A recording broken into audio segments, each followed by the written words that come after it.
الفتح رأيت الناس يدخلون في دين الله أفواجا فسبح بحمد ربك واستغفره إنه كان توابا।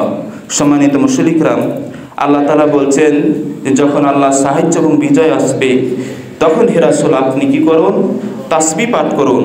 তখন আপনি কি করুন? আল্লাহর নামে প্রশংসা করুন এবং তাওবা করুন। তাহলে আল্লাহ তাআলা কি করবেন? তাওবা কবুল করবেন। ইন্নাহু কানা তাওয়াবা, নিশ্চয় আল্লাহ হচ্ছেন তাওবা কবুলকারী, ক্ষমাশীল।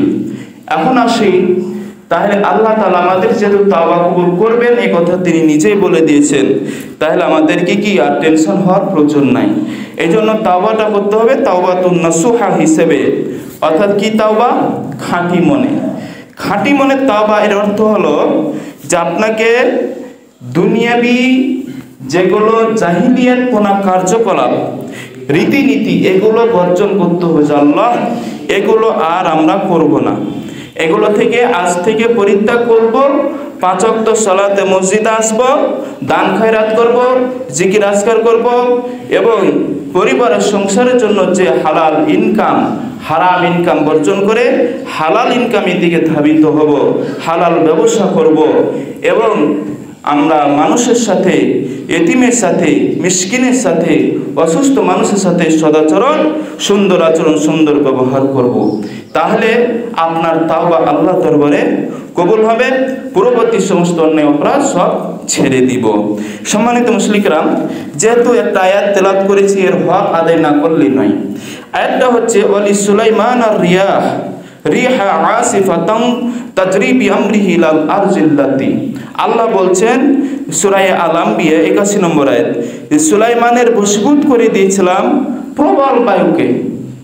বাতাস হচ্ছে নবী সুলাইমান আলাইহিস সালামের অধীনে থাকা, এটা অত্যন্ত গুরুত্বপূর্ণ বিষয়, যা তার আদেশ ক্রমে প্রবাহিত হতো সেই দেশের দিকে যেখানে আমি কল্যাণ রেখেছি।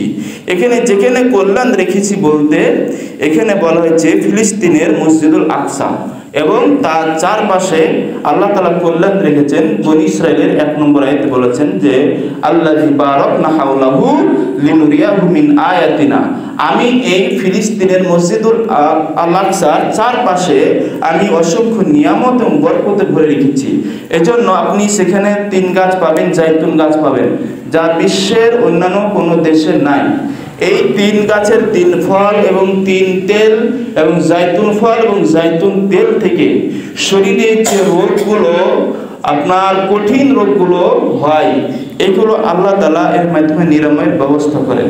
এই জন্য আজকের বিজ্ঞানীরা, ডাক্তাররা এই 3 ফল এবং জাইতুন ফল থেকে আবিষ্কার করে অসংখ্য রোগের ঔষধ তৈরি করেছেন, যেমন যক্ষা রোগের ঔষধ, তারপরে ক্যান্সারের ঔষধ, তারপরে অন্যান্য যেগুলো হৃদয় রোগের ঔষধ, শ্বাসকষ্টের ঔষধ, অনেক কিছু ঔষধ আল্লাহ তাআলা এই 2টা থেকে তৈরি করেছেন। এই জন্য আমাদেরকে, যদি আল্লাহ রাসূল আরেকটা গুরুত্বপূর্ণ কথা বলেছেন যে সকল রোগের ঔষধ হচ্ছে কি হাব্বাতুস সাওদা, কালো জিরা। এই জন্য আপনারা এটা খাবেন, আপনারা এই কালো জিরা খাবেন। এই কালো জিরা আমি নিয়মিত খাই, মেথি নিয়মিত খাই, বাজারের ওষুধ সচরাচর ব্যবহার করি না, অর্থাৎ হয়তোবা বছরে 1-8 দিন হোমিও ওষুধগুলো ব্যবহার করি। এছাড়া এই যে প্রাকৃতিক ওষুধগুলো আমরা ব্যবহার করি। বিশেষ করে আমার বাড়িতে অনেক ঔষধি গাছ আছে এবং এই গাছগুলো এখন অনেকটা কমে গেছে। অসংখ্য অনেক দূর দূরান্ত থেকে লোকগুলো আসে ওষুধের গাছগুলো বা ওষুধগুলো নেওয়ার জন্য এবং নিয়ে যায়, বিপদ আপদের কাজ করে। সম্মানিত মুশরিকরাম, তাহলে এই হাব্বাতুস সাওদা, কালো জিরা এবং মেথি, এই 2টা আপনার গ্যাস্ট্রিকের কাজ করবে, অ্যালার্জির কাজ করবে, শ্বাসকষ্টের কাজ করবে। এই 2টা নিয়মিত খাবেন। পারলে এর সাথে মধু, প্রকৃত মধু যেটা গাছ থেকে, চাক থেকে অরিজিনাল পারা হয়, এটা মিক্স করে খেলে আমাদের স্বাস্থ্যের জন্য খুবই উপকার। মহান আল্লাহ তাআলা সেই বরকতের কথা এখানে বললেন। তো নবী সুলাইমান আলাইহিস সালামের ছোট্ট একটি কথা বলি। নবী সুলাইমান আলাইহিস সালাম কে ছিলেন? দাউদ আলাইহিস সালামের ছেলে। দাউদ আলাইহিস সালাম ছিলেন একজন নবী ও বাদশা।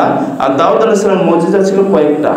সেটা হলো যে পাহাড় তার অনুগত ছিল, পাখি তার অনুগত ছিল। পাহাড় এবং পাখি 2টা দাউদ আলাইহিস সালামের কথা শুনতো। আর সুলাইমান আলাইহিস সালামের কথা শুনতো হুদহুদ পাখি এবং এই যে বাতাস বা জিন জাতিরা সুলাইমান আলাইহিস সালামের অনুগত ছিলেন।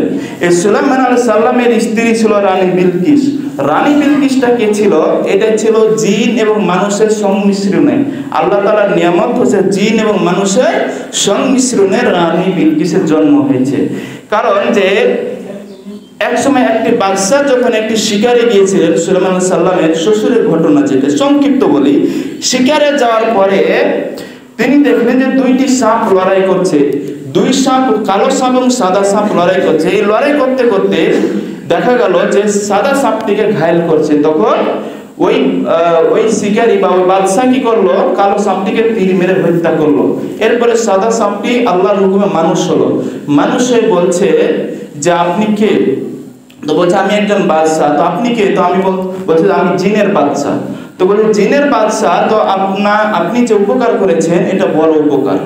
তো বড় উপকার কেন?